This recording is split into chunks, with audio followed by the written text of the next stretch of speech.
अब जैसे आपने सुना था कि जैसे किरका जहर का रंग होरी हो, कहो कौन तिस खावे राम रंग होरी हो। अब जैसे जरा सा भी कोई पाप आप करोगे, आपको ऐसा लगेगा जैसे ये विष का कण है। जब आपको ये पता है कि ये वस्तु जो पदार्थ यहाँ पर गिरा है ये विष है, और उसका एक कण भी पड़ा हो, और विष के अवगुण से आप परिचित हैं, उसकी हानि से परिचित हैं, उसका एक कण किरका कहीं गिरा हो, क्या आप उठाकर जीभ का लगाओगे? उसको उठाकर ऐसे स्थान पर दबाओगे किसी और के भी हाथ ना लग जा, और अपने हाथ में भी 6 साबुन से धोओगे। तब आपको जब ये ज्ञान होगा कि आप जो क्रियाएं कर रहे हो, एक परमात्मा की भक्ति ना करके 2 नंबर के काम करते हो, मांस खाते हो, शराब पीते हो, हुक्का पीते हो, या और कोई दुराचार करते हो, आपको वो विष का कण दिखाई देगा। और जो व्यक्ति बुद्धिमान होता है, जैसे बालक तो गलती करते हैं, वो विष भी खा जाते हैं, मर जाते हैं, खाएंगे तो मरेंगे भी। और जब वो बच्चे बुद्धिमान होते हैं, कुछ सियाने होते हैं, फिर उनको पता चल जाता है कि ये सर्प है, ये बिजली है, ये विष है, और पहले वो उन्हीं को पकड़ लेता और मर जाता है। जब वो समझदार होता है तो स्वयं भी दूर भागता है और अन्य को भी सतर्क करता है कि बिजली का तार गिरा है, इसे दूर हो जाओ।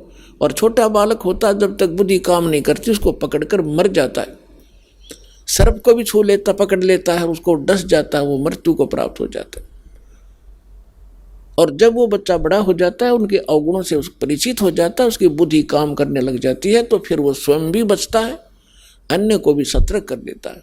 ठीक इसी प्रकार ये समाज सारा बालक बुद्धि का है। जब तक ये तत्व ज्ञान से परिचित नहीं है, परमात्मा के विधान से परिचित नहीं, तो सभी विष खा रहे हैं, सर्प की पूंछ पकड़ रहे हैं और बिजली के तारों को हाथ लगा रहे हैं और मर रहे हैं। अब इस ज्ञान से, इस तत्व ज्ञान से आपका कलेजा हिल जाएगा। और इतना ज्ञान समझ के भी कोई नहीं मानता है तो महामूर्ख, और फिर उसका कोई ट्रीटमेंट नहीं, वो तो गधा ही है, इस जीवन में भी गधा है। जब हमें प्रत्यक्ष दिखाई देता है कि परमात्मा हमारे साथ हो जाएगा, तो हमें कोई दुख नहीं रहे। राजा भी भगवान की खोज में फिरता है, कोई संतों से मिलता है, कोई जंतर मंत्र कराता है। राजा से बड़े तो आप नहीं हो सकती प्रजा, ना सुखी हो सकती जैसा तुम मानते हो। राजा भी अपनी आपत्ति में परमात्मा की आड़ लेता है, और आपको सीधा ही भगवान मिल रहा, तो फिर आपका कौन सी कमी आवेगी, ये विचार करने की बात है। पहले तो दास आपको परमात्मा के विधान और इस ज्ञान से इतना परिपूर्ण कर देगा कि आपके हृदय में ये पक्की बात समा जाएगी कि कबीर इज गॉड, और ये रियलिटी है, वास्तविकता भी है। और फिर ये ऐसा प्रमाणित कर दूंगा कि ये भक्ति है, ये विधि है भक्ति की, और विधि नहीं है। आप बुद्धिमान हो, हमारे पास सदग्रंथ हैं, प्रमाण हैं, जिन महापुरुषों ने ये मंत्र जाप किया उनका उद्धार हुआ, वो मोक्ष हुआ, हम भी मानते हैं ये मुक्ति प्राप्त हुई इनकी। उनके अतिरिक्त कोई मोक्ष प्राप्त प्राणी नहीं है।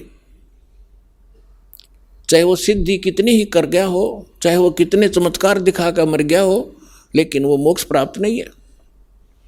तो फिर कौन सी समस्या रहेगी? फिर मूर्खता की।